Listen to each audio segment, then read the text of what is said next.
अरे ओ आर्यन, पूरे 6 महीने बीत चुके हैं और तेरा कर्ज ब्याज समेत पहाड़ जैसा खड़ा हो गया है। अगर जल्द पैसे नहीं चुकाए तो अगले महीने से ये रकम 2 गुनी हो जाएगी। फिर मत कहना कि सेठ जी हम गरीब हैं, इतना बोझ नहीं उठा सकते, इसलिए बोलता हूँ जल्दी से मेरा पैसा लौटा दो। सेठ जी, ऐसा मत बोलिए, आप तो हम गरीबों के माई बाप हैं।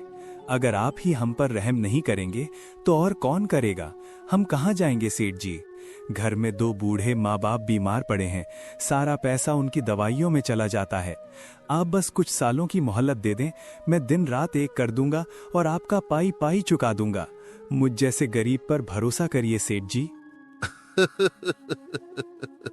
क्या कुछ साल और?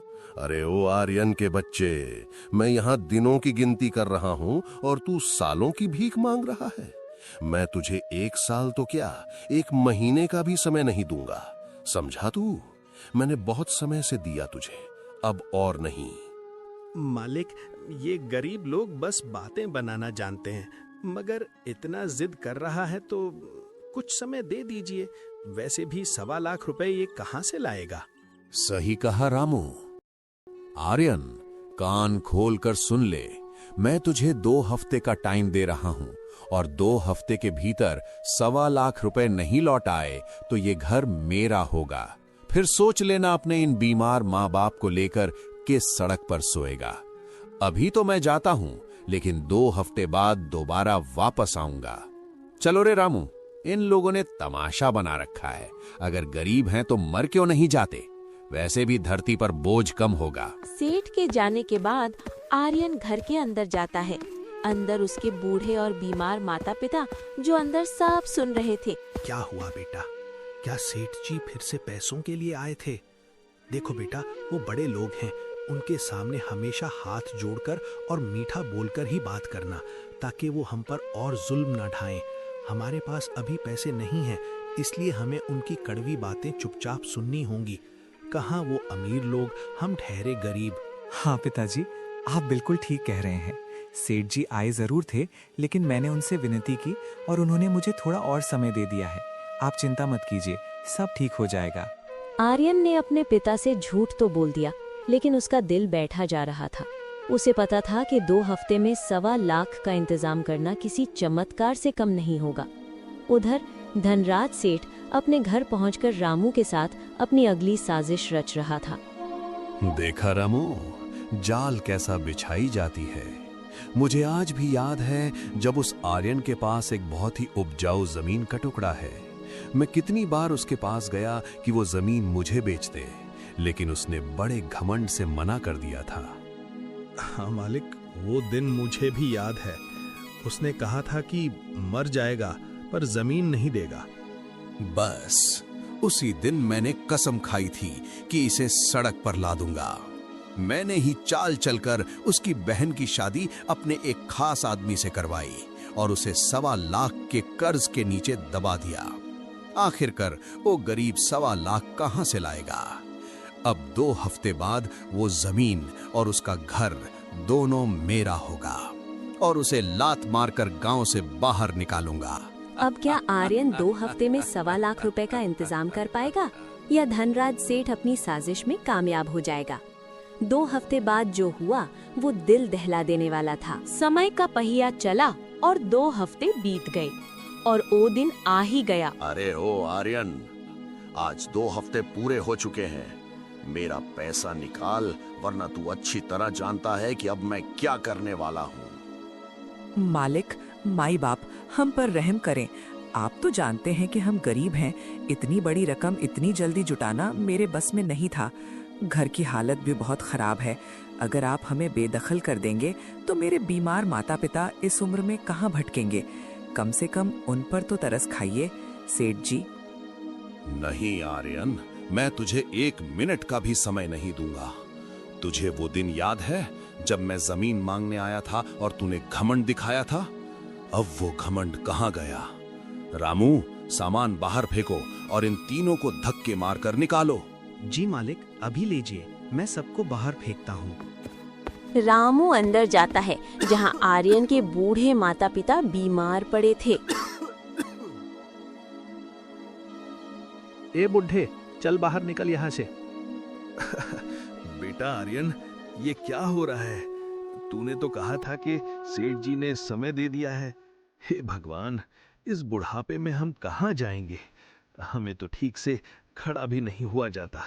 आर्यन बेटा, तो कुछ करता क्यों नहीं? आर्यन भी करता तो क्या करता, निर्दयी सेठ ने एक न सुनी। आर्यन और उसके बूढ़ी माता पिता को उनके ही घर से बेदखल कर दिया। गांव वालों ने देखा पर सेठ के डर से कोई आगे नहीं आया। आर्यन अपने माता पिता को लेकर जंगल की ओर चल दिया। वहां उसने घास फूस और लकड़ियों से एक छोटी सी कुटिया बनाई, पर असली मुसीबत तो अब शुरू हुई थी। मैंने घर तो बना लिया, पर माँ बाप के लिए दवार भोजन कहाँ से लाऊंगा? जेब में एक फूटी कौड़ी भी नहीं है। हे ईश्वर, क्या गरीबी ही सबसे बड़ा पाप है? हमने कौन सा पाप किया था जो तू आज उसका इतना बड़ा सजा दे रहा है? 2 दिन बीत गई। भूखे पेट और ठंड की वजह से आर्यन के माता पिता की तबीयत और बिगड़ गई। कुटिया के एक कोने में उसके पिता अंतिम सांसें गिन रहे थे। आर्यन बेटा, अब हमें जाने की इजाजत दे। भगवान ऊपर से बुला रहे हैं। हमारे पास दवा के पैसे नहीं हैं और अब शरीर भी साथ नहीं दे रहा।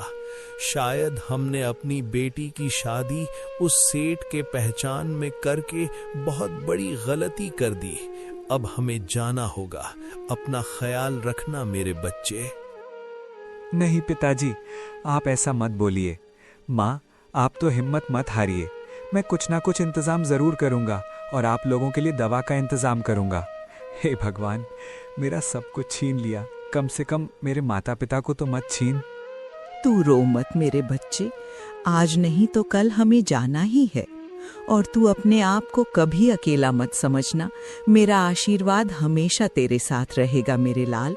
तू एक दिन बहुत बड़ा आदमी बनेगा और उस लालची सेठ को हराएगा। लेकिन कुदरत को कुछ और ही मंजूर था। बिना इलाज और भोजन के एक ही रात में आर्यन के माता पिता उसे इस दुनिया से छोड़कर चले। आर्यन अब अनाथ हो चुका था। उसके दिल में दुख से ज्यादा अब बदले की आग जल रही थी। अब वो अपने माता पिता के मौत का बदला लेना चाहता था। मैं कसम खाता हूँ, जिस सेठ ने मुझे अनाथ किया, जिसने मेरे परिवार को तबाह किया, उसे मैं एक दिन ऐसा सबक सिखाऊंगा कि दुनिया याद रखेगी। अब मैं अपनी बहन के पास जाऊंगा, शायद वो मेरी कुछ मदद कर सके। आर्यन अपनी बहन संगीता के घर पहुंचा। संयोग से उसका पति, जो सेठ का आदमी था, घर पर नहीं था। भैया, आप इस हाल में बिना बताए, और माँ बाप कहाँ है? वो साथ नहीं आए? माता पिता की तबीयत तो ठीक है ना? संगीता, मेरी बहन, मुझे माफ कर दो। मैं उन्हें नहीं बचा सका। उस जालिम सेठ और तुम्हारे पति ने मिलकर हमें बर्बाद कर दिया। उन्होंने धोखे से जमीन ली और फिर हमें घर से निकाल दिया। क्या ये सब उन्होंने मिलकर किया? भैया, मैं भी अब इस पापी और खूनी के साथ नहीं रहूंगी। मैं आपके साथ चलूंगी और उस सेठ से बदला लेकर रहूंगी। नहीं संगीता, अगर तुम मेरे साथ आओगी तो मेरा संघर्ष और मुश्किल हो जाएगा। तुम यहीं रहो और उन्हें शक मत होने देना। अगर तुम सच में मेरी मदद करना चाहती हो तो मुझे कुछ उधार दे दो। मुझे फिर से खड़ा होना है। भैया, सारा हिसाब तो वहीं रखते हैं। मेरे पास बस ये 5 रुपए ही बचे हैं। आप इन्हें ही रखिए। अभी के लिए आप मेरे घर में ही खाना खा लीजिए। नहीं संगीता, भूख तो लगी है, मगर मैं अभी खा नहीं सकता क्योंकि उन्हें गए काफी समय हो गया। अब वो आते ही होंगे। लेकिन ये 5 रुपए ही मेरी तकदीर बदलने की चाबी है। तुम देखना बहन, इन्हीं 5 रुपयों से मैं साम्राज्य खड़ा करूंगा और उस सेठ के घमंड को मिट्टी में मिला दूंगा। आर्यन वहां से निकलकर एक दूसरे गांव में निकल जाता है। नए गांव के बाजार में पहुंचता है। उसे भूख लगी थी तो वो एक खाने के ठेले के पास गया। भैया, ये समोसा कितने का है? देखने में तो बहुत अच्छा लग रहा है। जरूर ये बहुत महंगे होंगे। अरे नहीं, बस 1 रुपया साहब, खाइए और पेट भरिए। क्या?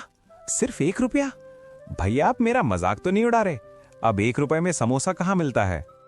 नहीं भाई, इस गांव में आप जो भी लेंगे सबका दाम 1 रुपया ही है। चाहे आप समोसा लें या सोने की अंगूठी, सारा दाम 1 रुपए। लगता है आप इस गांव में नए आए हैं। आर्यन का दिमाग चकरा गया था। जिस दुनिया से वो आया था वहाँ गरीब को एक रोटी के लिए तरसना पड़ता था और यहाँ हर चीज सिर्फ 1 रुपए में थी। उसने अपनी आंखों पर यकीन करने के लिए गांव के बर्तन वाले से पूछा, भैया क्या ये पीतल की थाली भी 1 रुपए की है और वो बड़ी हांडी भी 1 रुपए की है क्या? हाँ भाई, आप नए लगते हो। यहाँ नियम पक्का है, गिलास लो, थाली लो या पूरी दुकान, हर चीज का मोल बस 1 रुपया है। हमारे राजा साहब बड़े दयालु हैं।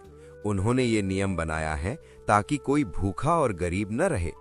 वाह रे भगवान, जहां एक तरफ धनराज सेठ जैसे जालिम हैं, वहीं दूसरी तरफ ऐसे परोपकारी राजा भी हैं। अब मुझे समझ आया कि मुझे यहाँ क्यों भेजा गया है। इन 5 रुपयों से मैं अपनी किस्मत को पलट कर रख दूंगा। आर्यन ने समय बर्बाद नहीं किया। अगली सुबह उसने अपनी बहन के दिए 5 रुपयों से ढेर सारी ताजा सब्जियां खरीदी, पूरी एक ठेला भरकर। वो उस ठेले को खींचकर वापस अपने पुराने गांव के बाजार ले गया। आइए भाई बहनों, ताजा सब्जी, सस्ती सब्जी, बाजार से आधी कीमत पर सिर्फ 20 रुपए किलो। लूट लो भाई, लूट लो, जल्दी आओ, कहीं हाथ से निकल न जाए, जल्दी आइए।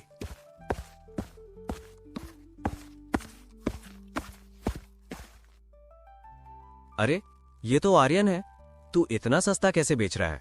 पूरे बाजार में 40 रुपए किलो है और तुम 20 रुपए किलो दे रहे हो।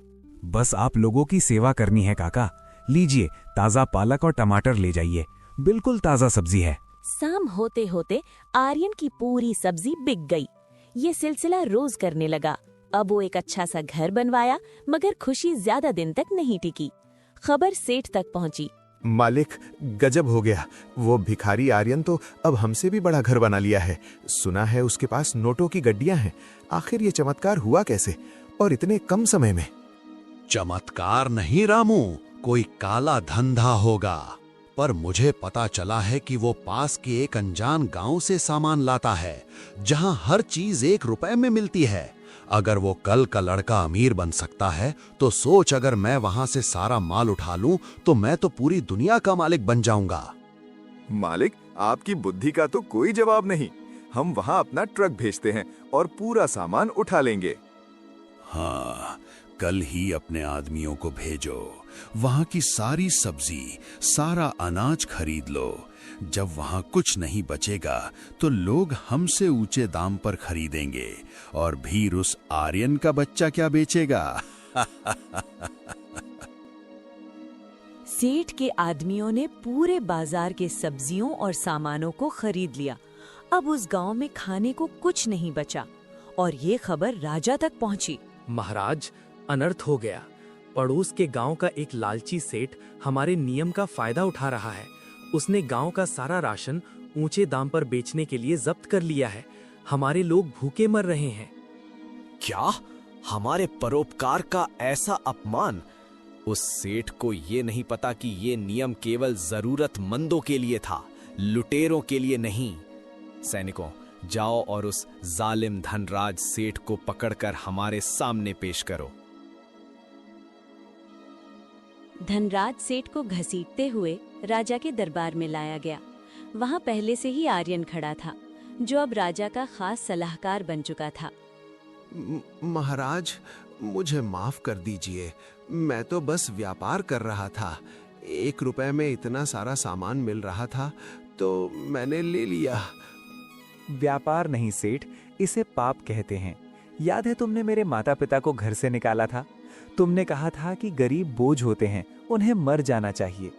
आज देखो, तुम उसी गरीबी के जाल में खुद फंस गए हो। सेठ, तुम्हारी सजा ये है कि तुम्हारी सारी संपत्ति जब्त की जाती है और तुम्हें 10 साल काल कोठरी में रहना होगा। तुम्हारा सारा धन उन गरीबों में बांटा जाएगा जिन्हें तुमने सताया है। इस तरह आर्यन ने अपनी बुद्धि और धैर्य से न केवल अपना खोया हुआ सम्मान वापस पाया, बल्कि उस जालिम सेठ का अंत भी किया।